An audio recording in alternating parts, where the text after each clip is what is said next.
Mana mashina orqasidan keldim. Mashina mashinasini ochmoqchi bo'lganda men qo'limda sumkasini topdim. Qarshilik bildirdi.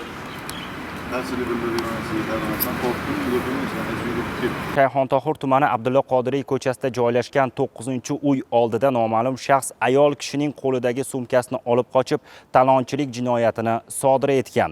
Navbatchilik qismiga berilgan xabar asosida voqea joyiga tezkor tergov guruhi zudlik bilan yetib borgan. O'tib ketayotgan fuqaro Elanor ismli shaxs noma'lum shaxs tomonidan uni qo'lida bo'lgan bir dona qora rangli sumkasi hamda uning ichida bo'lgan fuqarolik pasporti hamda 2 million so'm miqdorida naqd pul mablag'larini ochiqdan ochiq hayot uchun xavfli bo'lmagan zo'rlik ishlatib tortib olib voqea joyidan yashiringan. Mazkur holat yuzasidan noma'lum shaxsga nisbatan Shayxontohur tumani ichki ishlar organlari faoliyatini muvofiqlashtirish boshqarmasi tergov bo'limi tomonidan O'zbekiston Respublikasi Jinoyat kodeksining 166-moddasiga asosan jinoyat ishi qo'zg'atilgan. Surishtiruv ishlari davomida noma'lum shaxs 1987-yilda tug'ilgan Nuriddin ekanligi aniqlanib, jinoyat qidiruv xodimlari tomonidan qo'lga olingan. Mana mashina orqasidan keldim. Mashina mashinasini ochmoqchi bo'lganda men qo'limda sumkasini topdim. Qarshilik bildirdi. Qarshilik bildirgandan qo'rqdim, yurdim, yurib ketdim. Tergov harakatlari natijasida haqiqatan ham ushbu noma'lum shaxs Nuriddin ekanligi va ushbu jinoyatni sodir etganligi aniqlanib, unga nisbatan O'zbekiston Respublikasi Jinoyat kodeksining 166-moddasi 2-qismi A bandi hamda 227-moddasi 2-qismi A bandi bilan ayb e'lon qilinib, jinoyat ishi ayblov xulosasi bilan Shayxontohur tumani jinoyat ishlari bo'yicha sudiga ayblov xulosasini ko'rib chiqish uchun yuborilgan. O'zingiz guvohi bo'ldingiz. Nima ham deya olardik? Buzoqning yugurgani somonxonagacha ekan. Qilar ishni qilib, keyin afsus chekishdan foyda yo'q. Sodir etilgan jinoyat baribir ochiladi. Ben qo'ymoqchi bo'ldim. O'tirgan ekan. Telefonni qo'ydingizmi? Men joyiga qo'ymadim. Xo'p, bu da vaqtda ketib oldim. Qaytib turganda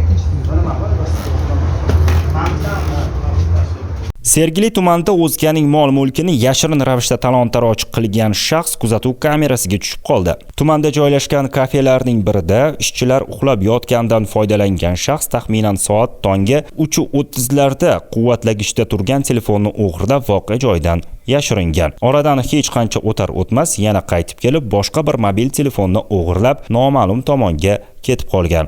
Buzoqning yugurgani somonxonagacha deganlardek, Sergeli tumani ichki ishlar organlari faoliyatini muvofiqlashtirish boshqarmasi jinoyat qidiruv bo'limi xodimlari tomonidan olib borilgan tezkor sa'y-harakatlar natijasida mazkur jinoyatga qo'l urgan shaxs qo'lga olindi va tergov bo'limiga topshirildi.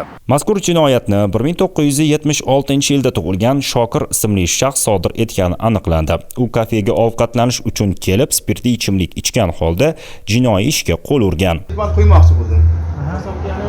O'tirgan ekan. Telefonni qo'ydingizmi? Men joyiga qo'ymadim.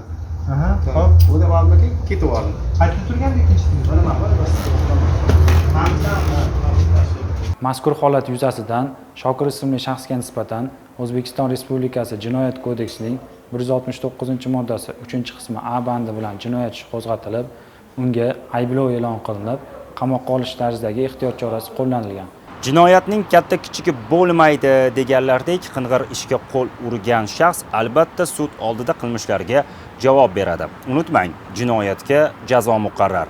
Tashrif buyurganingiz uchun minnatdorchilik bildirib o'taman. Bugungi mavzuyimiz ham mubolag'a bo'lmasa kerak, og'riqli deb atasam, sababi yoshlar bu bizni kelajagimiz. Ularsiz jamiyatni ertangi kunini tasavvur qilib bo'lmaydi. Bu ko'rsatuvga tayyorgarlik ko'rish avvalida biz Shayxontohur tumanida jinoyat sodir etilgan va u yerdan bir o'sha jinoyat sodir etgan yosh bilan suhbatlashib qaytganman. Dastavval mana shu suhbatni e'tiboringiz markaziga taqdim etmoqchiman. Marhamat. 2018-yil 13-avgust kuni jinoyat sodir qilganimda anaqa bo'lishdi, qamoq chorasini qo'llashdi menga. Oda keyin kilo 16 kun tarbiya koloniyasiga qamoq o'tash uchun jo'natishdi. Oda 1 yil 2 oy o'tib chiqdim. Shu muddatim o'tagandan keyin ko'chaga chiqdim. Ko'chaga chiqmana 6 oy mana yurdim. Metalkamga o'zimga zarur pul kerak bo'lib qolgani uchun yana o'g'irlik qildim mana 25-mart kuni. Xo'p, oldin sudlangansiz. 169-modda bilan. Qanaqa jazo olgandingiz? Tarbiya koloniyasiga olganman 2 yil 16 kun. Undan 1 yil 2 oy qanchadir o'tab, keyin yo'ldan shartli ravishda ozod bo'lgan. Qarang, mana tarbiya kommunasida o'tirib chiqqan ekansiz, to'g'rimi? 1 yil qancha? 2 oy 16 kun ishlar. Nima endi? Nima sabab bo'ldi? Mana budist kuchingiz manikidan ko'proqqa o'xshaydi ko'rinishingizdan-da. Ishlasangiz bo'lmaydimi? Bo'ladi, ishlayman o'zi. Konditsioner, xolodilnik tuzataman. Shunga majbur bo'ldim.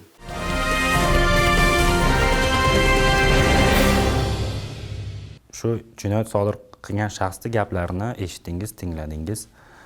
Faridun aka, siz Shayxontohur tumanida faoliyat yuritasiz. Aynan mana shu tumanda shu jinoyat sodir bo'lgani uchun sizga yuzlanmoqchiman. Kasbi bor, hunari bor, ishlaydi, ishlayman deyapti mana o'zining og'zi bilan. G'ovdasini ko'rdingiz, siz bilan menikidan katta kerak bo'lsa. Mana siz tergov organi vakilisiz. Sabab nimada deb o'ylaysiz? Muhtojlik bo'lganmi endi bu yerda ham shu yoshi jinoyat ko'chasiga kirishga oldin ham sudlangan ekan bu shaxs. Yana jinoyat ko'chasiga kiryapti. Shu arzimaydi-ku, to'g'rimi?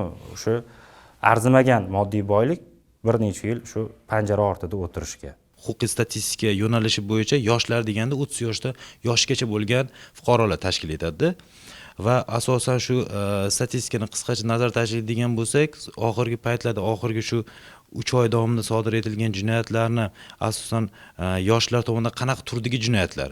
Ya'ni asosiysi bizning tuman miqyosida qisqa ma'lumot beradigan bo'lsam, tan jarohat bilan bog'liq, ya'ni shaxsning sog'lig'i va hayotiga qarshi qaratilgan jinoyatlar. Undan keyingi o'rinda bezorilik, ko'rsatkichimizda olib borilgan profilaktika, tezkor tadbirlar va olib borilgan manzilli ishlarimizni natijasida ushbu yoshlar tomonidan sodir etilgan jinoyatimiz 79.13% ga kamaytirishga erishildi. Ya'ni bu gapingizni bo'lamanda, endi statistika haqida gapiramiz-u, bu erishgan yutug'imiz u o'zimizniki. To'g'rimi? Lekin baribir shunaqa jinoyatlar uchrab turibdi-da. Siz mana men endi sizga bir savolim bor edi. Men muqaddam sudlangan yoshlarni o'zi nazorati bor-ku, ular qo'l qo'yib yuradi, RO'd tomonidan chaqiriladi. O'sha bir nazorati bo'lmaganmi deyman-da, bu bola yana qaytib shu yo'lga qanaqa bo'lishi mumkin? Bu любой baribir yoshmi, kattami, muqaddam sudlangan hammasi nazorati bor-ku. Albatta, men bu sud tomonidan muqaddam sodir etgan shaxs tomonidan o'zining lavhasida ham aytib turibdi. Manzil koloniyasi 1 yil 2 oy muddatda shartlarda hukm qilinib, undan keyin ozod chiqqandan keyin ozoddan mahrum qilib, ya'ni o'zimizning ichki ishlar organlari tomonidan tegishli tartibda huquqbuzarlik profilaktikasi bo'limi va probatsiya bo'limlari tomonidan ular nazorat amalga oshiradi. Ma'lum muddat davomida probatsiya nazoratda turgan vaqtda o'sha ijtimoiy xavfli qilmish sodir etgan shaxs o'zini ijobiy tomonidan tutadigan bo'lsa, huquqbuzarlik jinoyat sodir etmasa, o'zini pushaymonligidan kelib chiqqan holda arizasiga asosan sud tomonidan shartlari ilgari ozod qilinadi. Ko'p holatlarda afsuski mana shu shartli ravishda ozod qilingandan keyin yoki muddatdan ilgari ozod qilingandan keyin ushbu shaxslar tomonidan ming afsuski Javon aka mana shu hozirgi lavha qo'yib bergan yigitimiz ham oldinlari bizada aytishardiki, karantin edi, pul topa olmadim, jinoyat sodir qildim. O'zining kasbi bor, lekin bu yalqovlik, nazoratsizlik oqibatida bu nafaqat buni jinoyat sodir etgani uchun faqatgina bizlar ichki ishlarni yoki biror mutasaddi tashkilotni aybdor qilish kerak emas.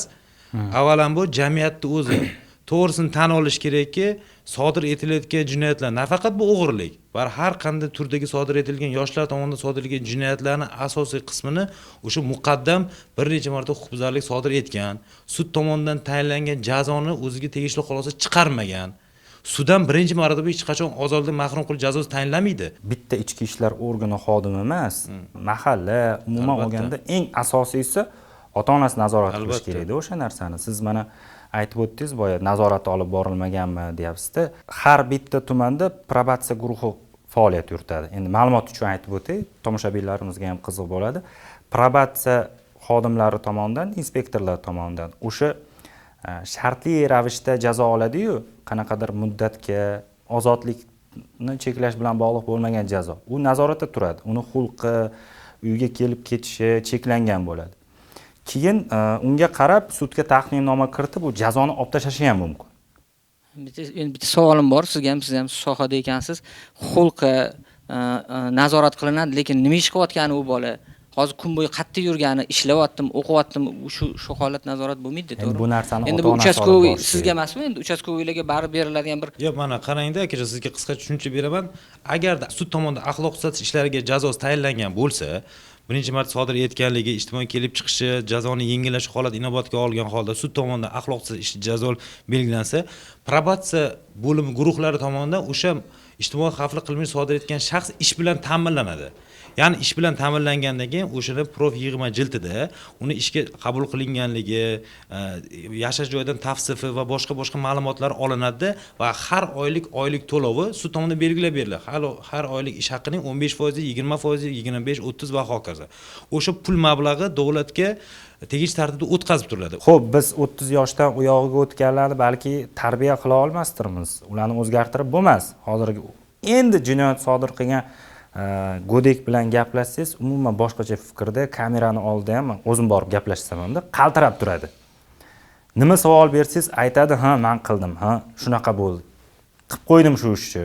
Nima qilay?" deydi. O'zi anglamagan holda shu jinoyat ko'chasiga kirib anglamagan holda qoladi. Jinoyat birinchisi shunaqa bo'ladi. boshi berk deb ko'cha deb oladigan bo'lsak, unda o'sha voyaga yetmagan ayni jinoyatni sodir qilgandan keyin unga kirib, lekin nima ish qilganini hali tushunib yetmaydi. Tushunib yetmasidan unga har xil o'sha sodir etilgan qilmishini, ijtimoiy xavfli darajasini, uni huquqiy oqibatlarini, u qanaqangi yomon oqibatlarga keltirib chiqarishini hali u o'zi anglab yetmagan bo'ladi. Lekin ushbu jinoyat ko'chasiga kirib qolgandan keyin bu voyaga yetmaganimizga ko'proq u bilan ruhiy tomonlama, ijtimoiy muhofaza tomonidan ko'proq e'tibor qaratish kerak deb hisoblaymiz. Demak, o'sha ilk marta jinoyat sodir, sizning fikringizcha, ilk marta jinoyat sodir qilgandan keyin u qanaqadir bir jazo oladi, jazodan keyingi bosqichlarga alohida e'tibor qaratish kerak deb o'ylaysiz, to'g'rimi? Jinoyat ko'chasi bu boshibek deb ko'cha oladigan deb yuqorida ham ta'kidlab o'tdim. Oladigan bo'lsa, ayni shu ko'chaga kirishdan oldingi bo'lgan harakatlar, ya'ni yuqorida aytib o'tdingiz-ku, nazoratsizlik va qarovsizlik oqibatida jinoyat sodir etiladi. To'g'ri, nazoratsizlik va qarovsizlik oqibatida, ya'ni bolaning bo'sh vaqti mazmunli ta'minlanmaydi. Bola maktabdan keyin nima bilan shug'ullanadi? Bola maktabgacha nima bilan shug'ullanadi? Sportning qaysi turiga qatnashadi? Sportda orttirgan do'stlari qanday shaxslar? Uni maktabdagi yon atrofidagi do'stlari qanday? U do'stlari nimaga qiziqadi? Bilasiz, hozir ijtimoiy tarmoqlarda turli xil videolar, turli xil bolani ongiga, ruhiyatiga to'g'ridan-to'g'ri ta'sir qiladigan buzg'unchi g'oyalar juda ham ko'p. Bolani ayni ma'naviy ruhiyatini, ma'naviy poligonini birinchi o'rinda mustahkamlash zarur deb hisoblayman. Ya'ni demak, bitta yosh deylik jinoyat sodir qildi. Shu jinoyat sodir qilingungacha bo'lgan davrni o'rganish kerak demoqchisiz. Albatta. Psixologik tomondan. Albatta. Bola bilan to'g'ridan-to'g'ri do'st bo'lish kerak. 5 daqiqa ham gaplasha olmayapti hozir. To'g'ri aytasiz. 5 daqiqa yo'qda tursin, 1 daqiqa ham gaplashamiz. O'zi bolalarni hozir bitta o'qituvchisi bor. O'qituvchi ham, ota-ona ham, ona ham, ota ham o'sha telefon ijtimoiy tarmoq bo'lib qolgan. O'rganishi ham o'shandan o'rganadi, so'rashi ham o'shandan so'raydi. O'shani ham bir nazoratga olish kerak. Men o'zim fikrim. Endi ijtimoiy tarmoqni bekitib qo'ya olmaymiz-da, bolalarga qanchalik tarbiya o'shatdan kelyapti-da, o'zi madaniyatimiz buzilib ketyapti. Sharoitlarni nazorat qilishimiz kerak. Siz yaratib beryapsiz, ha, uyingizga internet tarmog'ini olib kiryapsiz, ma'lumotlarni beryapsiz. Mavjud opaga mikrofon beramiz. Mavjud opa, siz mana ko'proq xalq orasida yurgan jurnalistsiz. Nima deb o'ylaysiz? Nima sabab shu yoshlarimiz jinoyat sodir qilishiga? Yoshlarimiz unchalik yomon emas. Yaxshi yoshlarimizni foizi ko'proq. Lekin bilasizmi, bizning oilalarda farzand tarbiyasida, ruschasiga aytganda, samoocenka degan narsa bor. O'zini qobiliyatini baholash. Bizning ota-onalarimiz yoshligidan farzandlarini shu qo'pol gapirib, urib, shu negativ nimada ko'proq tarbiya qiladi-da. Mana boshqa millatlarni rag'batlantirish yo'q. Mana boshqa millatlarni, mana misol uchun biz mikrofon tutamiz, jurnalistlar savol-javob qilganimizda, misol rus millatiga mansub bolalarga savol bersangiz, bemalol o'zini fikrini bildiradi. Agar o'zimizning millatimizda bolalarga savol bersangiz qochadi, gapira olmaydi yoki umuman kameradan o'zini olib qochib shunaqa bir samoocenkasi past bolalarimizni. Yigitlarimiz ham, qizlarimiz ham avvalo bu yerga hozir mahalla deputatni yoki diniy qo'mita vakilini yoki vazirliklarni vakillarini, ichki ishlar vakillarini emas, biz o'sha ota-onalarni, o'sha jinoyat sodir qilgan bolani olib kelib, ularga yaxshi, to'g'ri takliflar, tavsiyalar berishimiz kerakda. Bitta bolani yomon desangiz, u yomon, ha men yomon ekanman. Agar yaxshi bo'lmas ekanman demak, jinoyat qilishim mumkin deb yana o'sha yomon bo'lib ketaveradi. O'sha farzandlar bilan ko'proq mahalla, oila, ota-onani ko'proq vaqt ajratib ishlash kerak. Endi mahalla, umuman tashkilotlar deyapsiz. Men yaqin kunlardan beri aynan shu yoshlar mavzusini o'rganganimda, hozir davlat tomonidan yoshlarga hozir teleekran orqali gapirsam kimdir maddohlikda ayblar meni, lekin aytmasam bo'lmaydi. Davlat tomonidan sharoit yaratilyapti yoshlarga. Yaqinda men Yakkasaroy tumani hokimligida shu sektor rahbarlari bilan yoshlarning uchrashuvida o'tirdim. Mulohaza qilib ko'ryapman, yoshlarga berilayotgan imkoniyat. Hokim turib haqiqatdan ham kuyinib gapiryapti. Sallaga mana bunaqa imkoniyat, kontraktingni to'lab beraman, arendani to'lab beraman, shartnomani olib kel desa, kichkina yosh turyapti-da, shu pulni o'zimga berib qo'ya qoling, men o'zim bilaman, aqlim joyida. Shuni qanaqatki ishlatishdi. Ukam deyapti. Shu yerda ham korrupsiyani oldini olish maqsadida shu shartnomani olib kelgan, baraka topkir, men shu pulni o'tkazib beraman deyapti. Sharoit yaratilyapti. Endi muammo nimada? Ota-onalarni befarqligida deb o'ylayman. Bu meni fikrim. Вот endi siz gapingizga ko'ra, bularning gapiga ko'ra qarang, samotsенка degan so'zi bor, реальный samotsенка, именимый samotsенка. To'g'ri. Вот реальный samotsенка u o'zi hurmat qiladigan bola, u nimadir o'ziga kelgan, кто сам чего-то добился, o'sha shunaqa bolalar, ular реальный samotsенка bo'ladi. Вот hozir siz primer bergan bola, uni minimal samotsенка bo'ladi. U o'ylayapti, to, что hammasini biladi. Lekin haqiqatdan mana shunaqa bolalar birinchi mana u keyin toifada turadi, qaysi bir prestupnik bo'lishi sifatida. Shu samotsенка to'g'risida gap. Endi biz hozir aholi bandligini ta'minlash bo'yicha asosiy mavzuyimiz. Endi yo'q, mavzuyimiz nimada? O'zi mavzuni tag ma'nosi bu yerdagi tok-showimizdan maqsad. Biz jinoyatchilikni oldini olish maqsadida gapiryapmiz. Jinoyat sodir qilgan shaxs bilan suhbatlashsangiz, ishim yo'q, pulim yo'q degan bahonani qo'yadi. Prezident tegishli qarorlarga asosan hozir har bitta mahallaga aholi bandligi vazirligi tomonidan va tuman bo'limlaridan har bitta mahallaga mehnat inspektor biriktiryapti. To'g'rimi? Qaysi bu mehnat inspektor aynan shu mahallaga javobgar bo'ladi. Bizlar bularni bo'lib endi sekin уже har bittasiga javobgar odam qo'yamiz.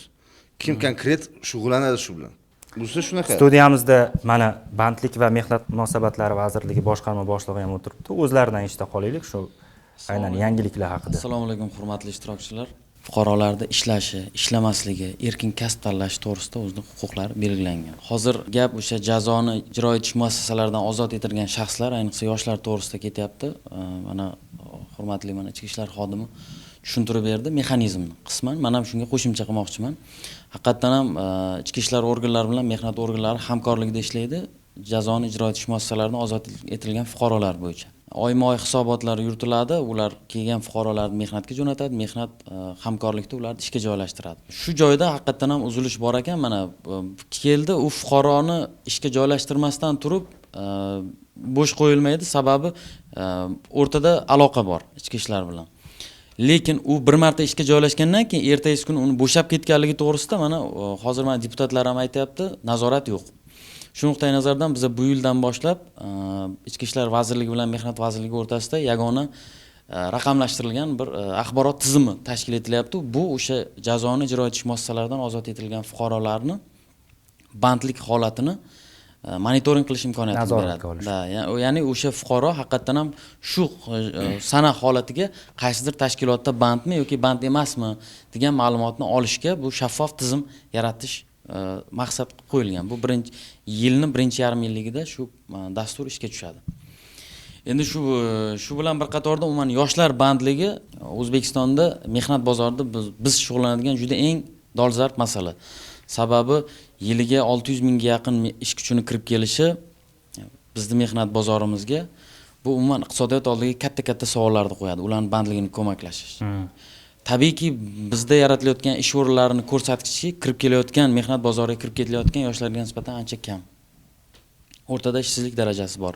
Shundan kelib chiqyapti migratsiya masalasi. Lekin agar oxirgi mana yillarda bo'layotgan o'zgarishlarni ko'radigan bo'lsak, mana o'tgan haftada ham mamlakatimiz rahbari tomonidan umuman yoshlar bilan ishlashga, yoshlar bandligiga ko'maklashish va ularni bo'sh vaqtlarini mazmunli o'tkazish bo'yicha juda katta bir yig'ilish bo'lib o'tdi. Umuman respublikamizda shu yil yoshlar daftari shakllandi. Ya'ni tegishli vazirlik va idoralar, jumladan Mehnat vazirligi, Ichki ishlar vazirligi, mahalla yoshlar ishlar agentligi uyma-uy yurib shu yoshlar daftari shakllantirildi va ularni muammosiga qarab, ularning ehtiyoji, talabiga qarab har bittasi tegishli o'sha mutasaddi tashkilotlarga bo'lib berilgan. Xususan o'sha 670 mingga yaqin fuqarolarimiz o'sha yoshlar daftariga kiritilgan bo'lsa, Mehnat vazirligiga 208 ming fuqarolar bizga biriktirilgan. Ularning nomma-nom ro'yxati bizda bor. Xuddi shunday Savdo sanoat palatasiga, xuddi shunday Qishloq xo'jaligi vazirligi yoki hududiy hokimliklarga, qishloq joylarda yer ajratish masalasi. Chunki bandlik bu kompleks masala. Unga aniq munosib ish o'rnini topib berishga hozir iqtisodiyotimiz qodir emas. Mana bugun Toshkent shahrida bu narsaning imkoniyati bor, lekin respublikamiz juda katta. Bismillahirrohmanirrohim. Alhamdulillah va salatu va salamu ala rasulillah. Assalomu alaykum va rahmatullohi va barakatuh.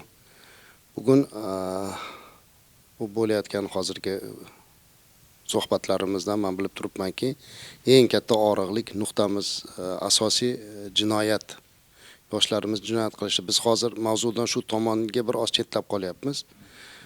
Asosiy e'tiborimiz bolalarimizni jinoyati. Diniy nuqtai nazardan jinoyat bu gunoh aslida. Endi bir narsani bilishimiz kerak. Mana bizda umuman hozir jamiyatda shunaqa jarayon ketyaptiki, biror bir illatni ko'radigan bo'lsak, bir tomon ayblovchi, ikkinchi tomon shuni o'zini himoyalovchi bo'lib olamiz doim.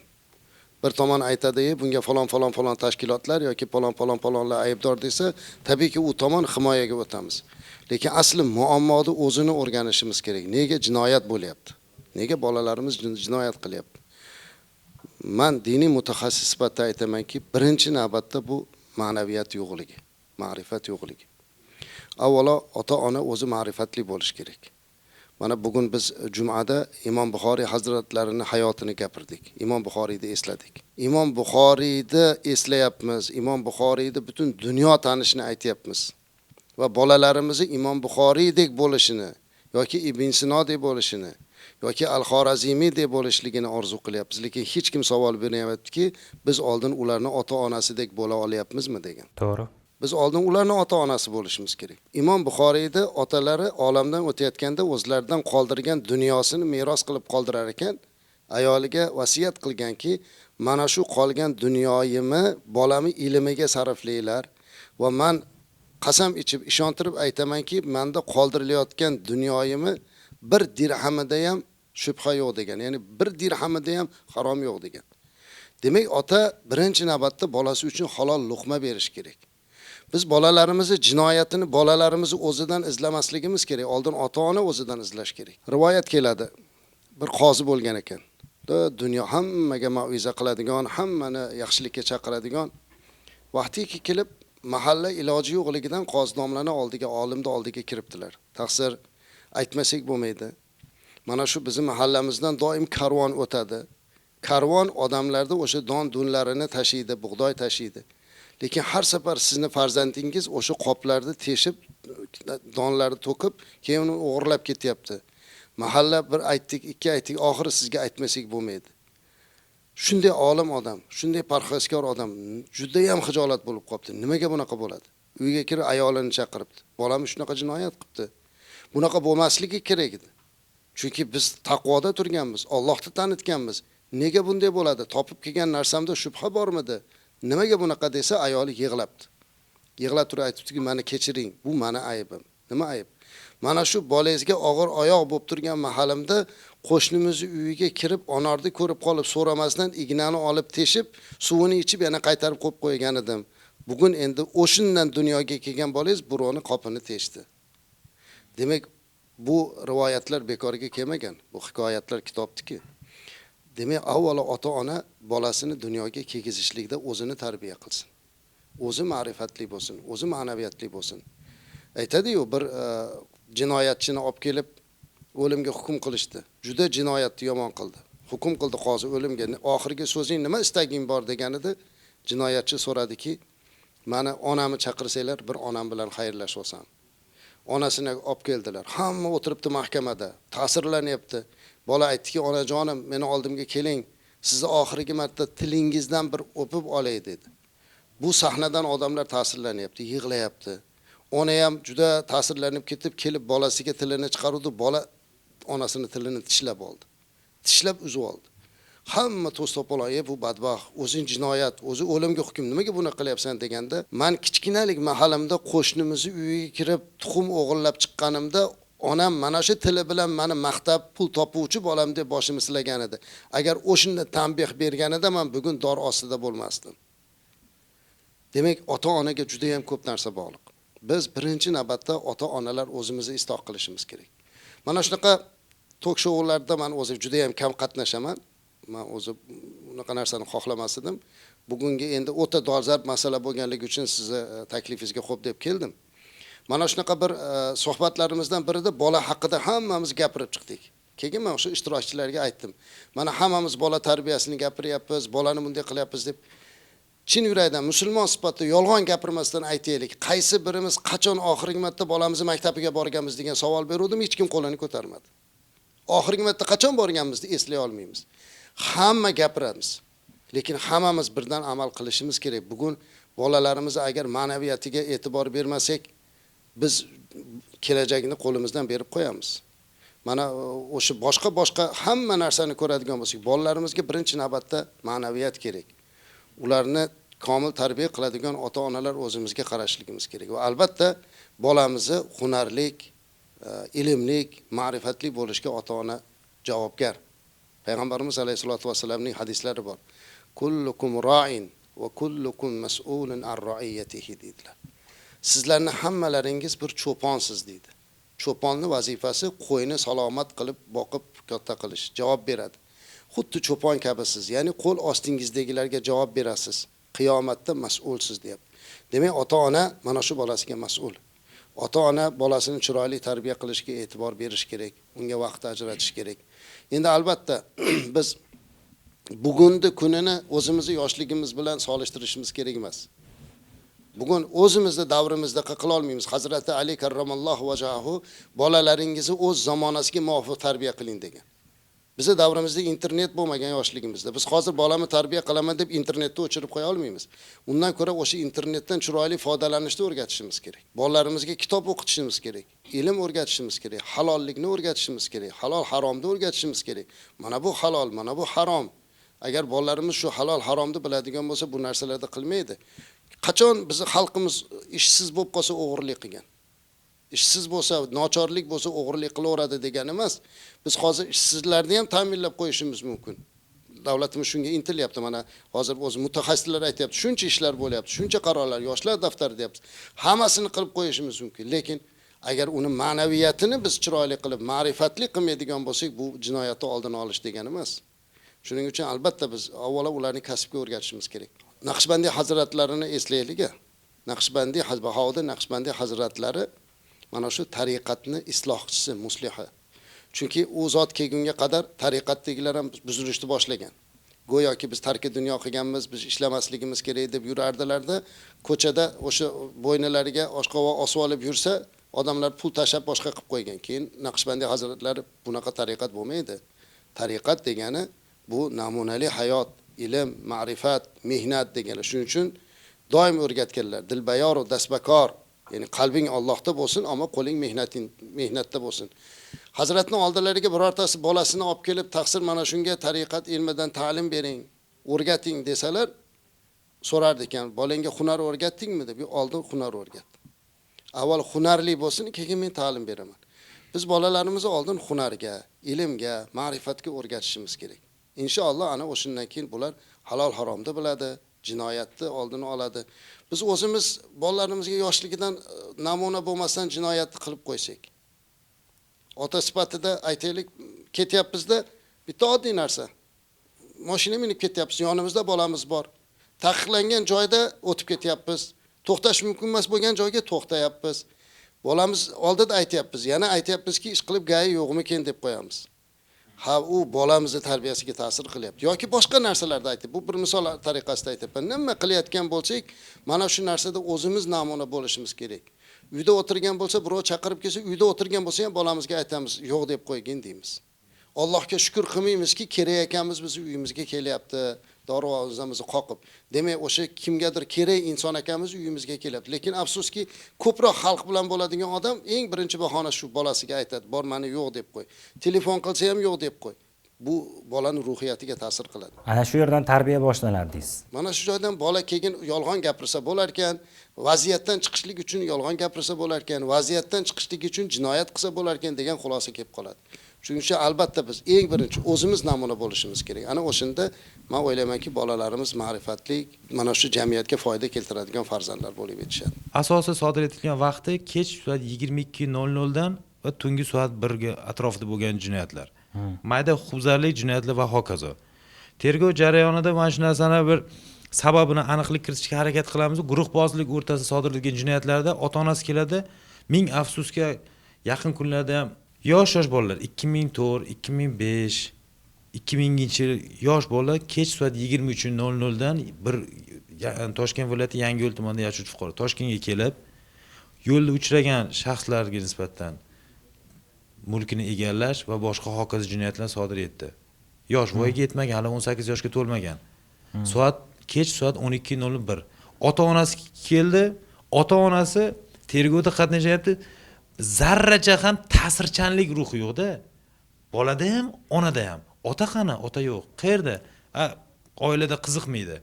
Farzandda otaning roli yuqori deb o'ylaman. Sababi men o'zimizdan farzand katta qolamiz. Kech soat 12 da boramizmi, 1 da boramizmi? Farzand uyg'oq bo'lgan vaqtda dars qanaqa dars o'tdi? Kundaligini tekshirib, qanaqa fanlar o'tdi? Kech ertangi fanga tayyorgarlik ko'rdimi? Va hozirgi lavhadagi yoshlarimiz ham afsuski shunaqalarni juda ham ko'plab uchrab turibdi. Toba tazarruq qilaman deydi, koloniyada tezroq shu jamiyatda yana qo'shilish maqsadida, koloniyadan qutulish. Lekin chiqqandan keyin ham o'sha eski tanish bilishlar bir oshno olganlar yana top tutishadi, yana o'sha ishni takror sodir etayotgan holatlar ham ming afsuski uchrab turibdi. Bu yerda yoqayapti, ko'z yosh qilayotganligi to'g'ri, haqiqatan ham chin dildan pushaymonligidan gapirayotgandir. Bu majburlikdan o'qishga majbur bo'lgan. Mana yaqinda Yoshlar teleradio kanalida kitobxonlik bo'yicha mana bir farg'onalik yosh bola, hattoki uni otasi yo'q, lekin Spark olib minib ketdi. Nimani kitob o'qiganlik orqasidan shu yaxshi ishtirok etib, birinchi o'rinni olib Spark olib minib ketdi. Mana o'sha adolatli rag'bat bo'ldi. Bizning jamiyatimizda adolatsiz rag'batlar bor. Nima uchun prezidentimiz korrupsiyani o'sha adolatsiz rag'bat, ikkita yigitni bittasini otasi kattaroq ishda ishlab, u boyroq bo'lsa, tili qo'li uzoqroqqa yetsa, uni rag'batlantirib, kambag'alni bolasini rag'batlantirmasangiz, o'sha kambag'alni bolasi jamiyatga ishonchsizlik bilan o'sadi. Ana o'sha joyda adolatli rag'bat bo'ldi. Mana bu boladan endi kelajakda ko'p narsa kutsa bo'ladi. Uni orqasidan yana bittasi ergashadi. Biz bu tok-shouni mana hozir gaplashyapmiz, fikrlashyapmiz-ku, nimaga bandlikka o'tib ketdi mavzuyimiz. O'zi jinoyat sodir qilgan shaxs bilan gaplashsangiz band bo'lmaganini ro'kach qiladi-da. O'shuning uchun biz ertalab soat 8 da ishxonasiga borib, soat 5 gacha ishlasa, u odam charchaydi. Kech payt kelib uxlaydi, oilasini bag'rida bo'ladi, vaqti bo'lmaydi uni buzg'unchilik bilan shug'ullanishga. O'shuning uchun biz ko'proq mana shu tok-showimizda bandlik, ularni ish bilan ta'minlashga e'tibor qaratyapmiz. Mana hukumatni tegishli qarori bilan mana yoshlar daftari hozir ommalashyapti, to'g'rimi? Kim misol uchun yoshlar daftariga kirish mumkin? Uni joylarda o'tkazilayotgan sayyor qabullarda ham yoshlarga tushuntirish bo'lyapti-da. Bu bolalarni nazoratsiz qoldirgan ota-ona ham aybdor, jamiyatning o'zi ham aybdor. Mana shu darajaga yetib kelishimizga. Yoshlarimiz mana shu bu mayda-mayda jinoyat deb o'ylashingiz mumkin. Mana shu maydadan boshlanadi hamma narsa. Nima qilishimiz kerak? Bizning Milliy tiklanish partiyasining platformasida ustoz shogird an'analari mavjud-da. Bu nimaga platformada bu narsaga qattiq qaraladi? Immuniy yoshlar masalasi bo'yicha agar biz ustoz shogird an'analarini rivojlantirsak, mana shu bolalarimiz darsdan keyin mana har bir tumanda madaniyat uylari bor. Shu madaniyat uylarida tekinga hunarmandchilik o'rgatiladi. U san'at bo'yicha ham, hunarmandchilik bo'yicha ham yo'nalishlar mavjud. Agar ota-onalar shu bolasini o'zi o'sha qiziqqan yo'nalishi bo'yicha o'sha madaniyat uylariga biriktirib qo'ysa, u bola darsdan chiqib uyga borib, uy vazifasini qilib, o'sha madaniyat uyiga borib, o'sha o'zi qiziqqan hunarmandchiligi bo'yicha ishlasa, u bolada yana ham shu mehnatga qiziqish bo'laveradi. Mana hozir yuqorida hamma jinoyatlar soat 11 dan 1 gacha bo'lgan deyilyapti-da. Agar bu bolamiz o'sha qo'shimcha darslarga borib, hunarga o'rgansa, o'sha musiqaga o'rgansa, buni kechqurun yurishga vaqti ham bo'lmaydi ko'chada. Qanaqadir qobiliyat talab qiladigan bir soha hisoblanadi-da bu. Qobiliyatsiz qiyin. Umuman optimal varianti menimcha yaxshi varianti kasbga, ilmga qiziqtirish, bolalarga motivatsiya berish. Oldin men oldin analiz qilib ko'rganman-da, 2 yil, 3 yil oldin aynan o'sha YouTube platformasida o'zbek segmentida, o'zbek tilida bo'ladigan motivatsion videoroliklar, umuman odamlarni kasbga qiziqtiradigan, kitobga qiziqtiradigan videolar, umuman kontent yo'q edi. Hozir endi bu narsa sekin-sekin paydo bo'lyapti. Shu biznesmenlarimiz tomonidan, umuman mashhur shaxslar tomonidan sekin-sekin qilinyapti. Yana qanaqa takliflaringiz bor shu yoshlarni jinoyatchiligini oldini olish bo'yicha? Birinchidan bilasizmi, men ichki ishlar tizimini, men bu videorolikka qarab bir narsa tabriklamoqchi edim, nimasi bilan. То что система умный город sekin-sekin o'ziga kelyapti. Умный, безопасный город. Bu video kamera ishlayapti. Men bir soat ichida, to'g'rimi, jinoyat ochildi. Keyingi safar уже boshqa odamlar buni ko'rib, boshqa yoshlar buni ko'rib, buni ko'proq propaganda qilish kerak. Что умный город, безопасный город tizim ishlayapti. Mana shuni ko'rsatsangiz, уже keyingi safar boshqa yoshlar o'ylaydi. Men shu velosipedni olsam, hozir kameraga tushsam, mana 1 soatdan keyin ushiydi, bo'ldi. 5 yilga so'chi qamoq qilib qo'yadi. Azizlar, bizga ajratilgan vaqt ham sekin-asta o'z poyoniga yetib bormoqda. Ko'rganlaringiz, eshitganlaringizdan xulosa chiqarasiz degan umiddamiz. Tomosha qilganingiz Fikrlashamiz tok shousi edi. Salomat bo'ling.